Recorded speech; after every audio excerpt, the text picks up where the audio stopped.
Just a quick word on who INFOTECHTION is. INFOTECHTION is a leading consultancy focused on info governance and focused on M365, O365 for some of those folks that are older in their branding.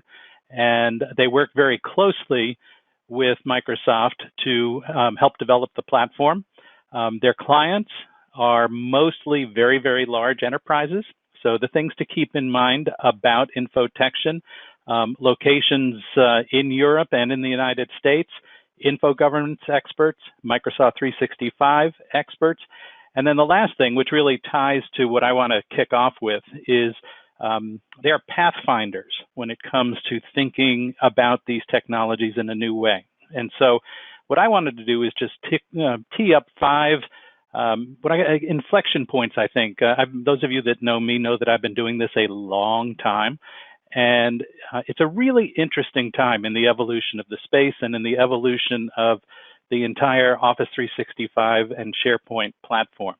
And so the 5 points that I just wanted to touch on are based on some research that I've done with AIM, which is where I used to work, and did this a couple months ago. And I just wanted to tee these up to give you an idea of why you ought to think differently about this than perhaps you have in the past. And this first inflection point is one that I think really highlights the challenge that's ahead for organizations, is that there's a looming tide of content chaos in organizations. And so these 2 questions, I asked 500 leading information managers. And I said, okay, assume that the volume of information that you're managing now is X. What do you think it's going to be in 2 years? And the answer came back 4.5X, which is an immense change when you think about it.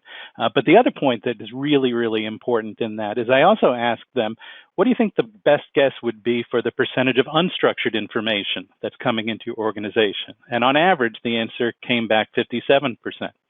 So those 2 combination of things point to the content chaos, rising tide in terms of volume, but also increasing complexity in terms of variety. So this, we asked a whole variety of organizations, do you use Office 365 and or SharePoint in your organization? And this is the second inflection point, which is why organizations need to pay attention to this, why it's important, is that M365 is ubiquitous in organizations. So it is a factor that needs to be addressed as you think about your information governance practices. And more than that, given some of the changes in the platform, it can play maybe a little different role than perhaps you've thought of in the past. I've been doing this a long time with AIM. And so I went back and found a question that I asked back in 2013 of from which repositories are you migrating content and documents into Office 365 and SharePoint Online? And the differences between 2019, when I asked this question most recently, and 2013, I think are really interesting in that it reflects the inflection point that is the change that's going on within the platform itself.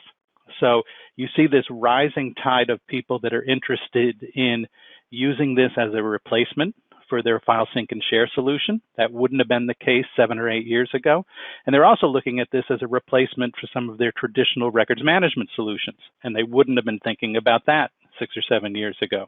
This question, when we asked, when people think about platform modernization, when they think about, they're going from here to here, and what is the here on this side? What are they trying to get into? And what you can clearly see is that organizations think about modernizing their platforms.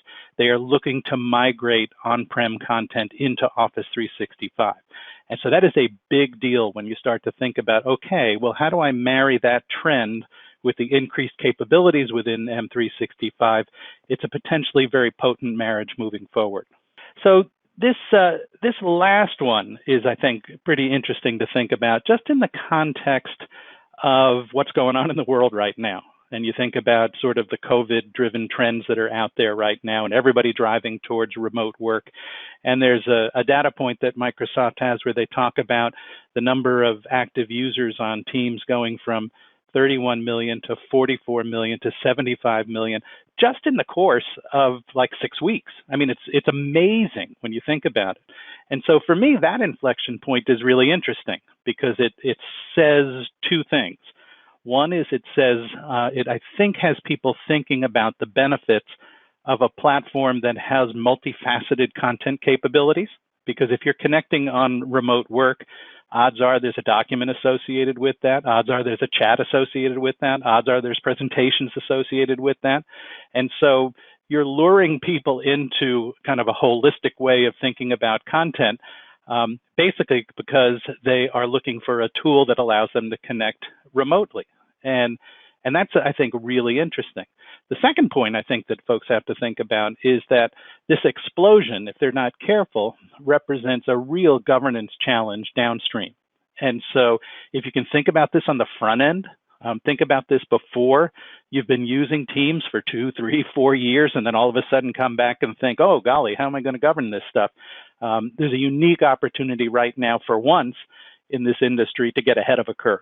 And I think that's particularly exciting. So there is an interesting opportunity right now driven by the confluence of rising capabilities for records management within M365 and what's going on in the world right now.